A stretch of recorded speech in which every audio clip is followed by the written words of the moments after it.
Every successful practice has a moment no one brags about. It's a miss, a mistake, a setback. Fail Forward is a short series where dentists and practice owners share the failure that forced them to grow and the change that made everything better. This is where progress really begins. Hi, this is Sandy Pardue with Classic Practice Resources. When I was asked to talk about a failure that became one of my biggest lessons, I had to really think about it. I've spent most of my career helping dental practices solve problems. And one of the lessons I've learned along the way is that knowing the answer doesn't mean you've solved the problem. There's been many times in my consulting career where I would walk into a practice or talk to a doctor, and I would think pretty quickly that I saw what was wrong.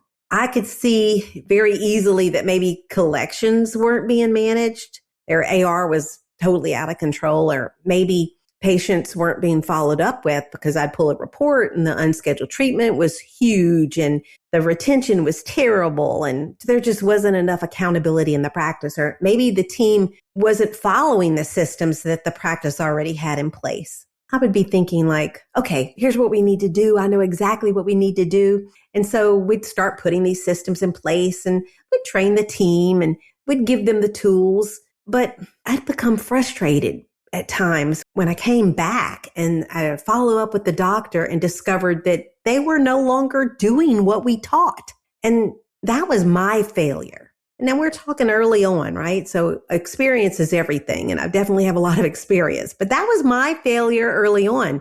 I was giving them answers, but I had not helped them create the change necessary to make the answer stick.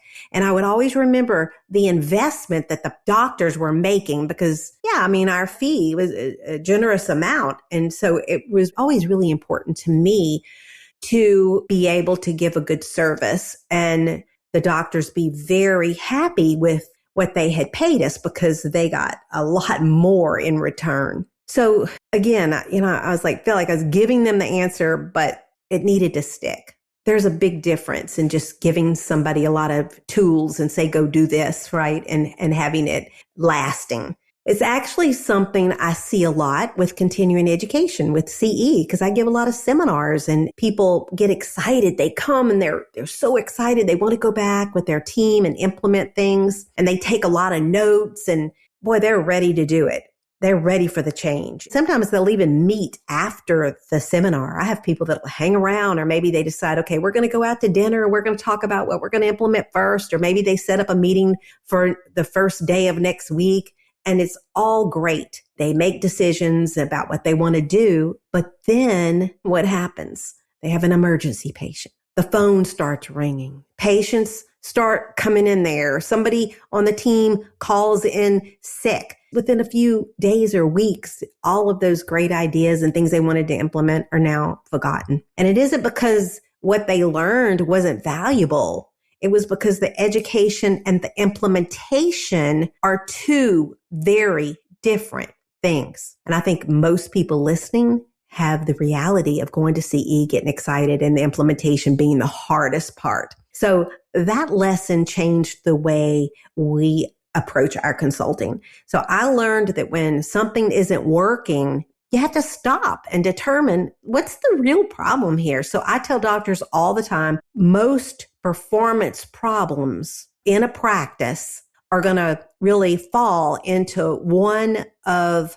three categories. You've got a systems problem, or maybe it's a training problem, or maybe it's a staff problem. So it's very much like a three-legged stool. I talk about this a lot. So you've got this stool, it's got three legs, and let's just say one of these is going to represent staff, one's going to represent systems, and one's going to represent training. So those are the three things. In fact, grab a pen, write it down. If you're a doctor, you own a practice, you're a student about to start your own practice, you're an office manager, and you've got a team member that's underperforming.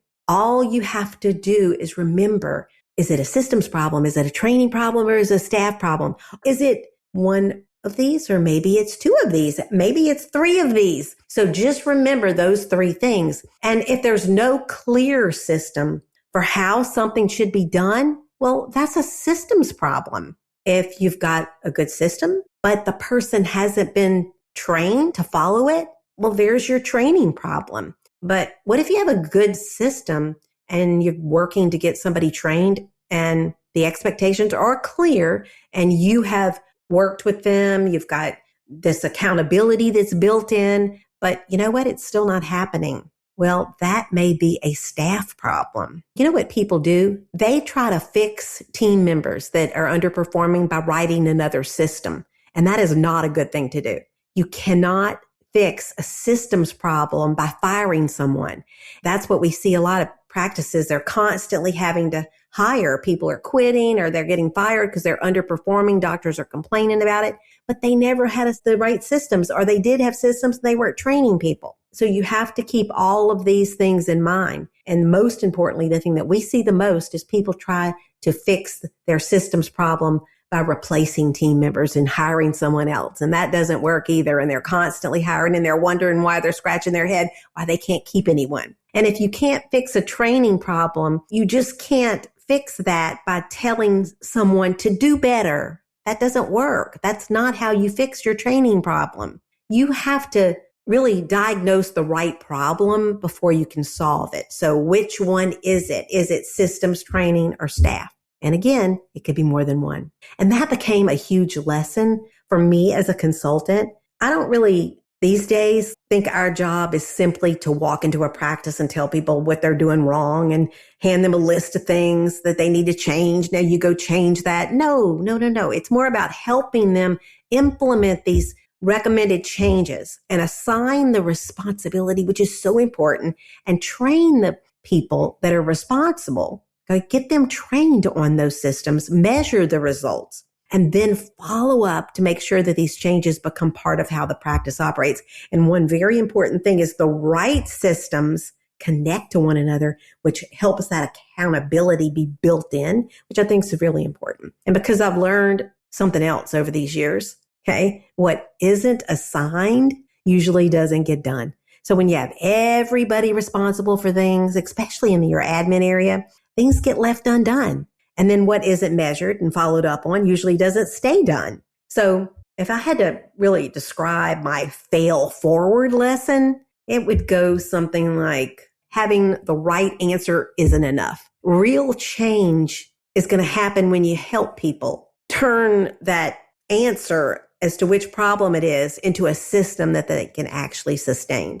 And that's a lesson that has really shaped the way that I consult and teach even to this day. Before you move on, write down your own fail forward moment, the one that changed how you think, lead, or decide today. And if you're willing, share it inside our Facebook group, the Dental Marketers Society Facebook group. There's going to be a link in the show notes below. And your story might be exactly what someone else needs to hear.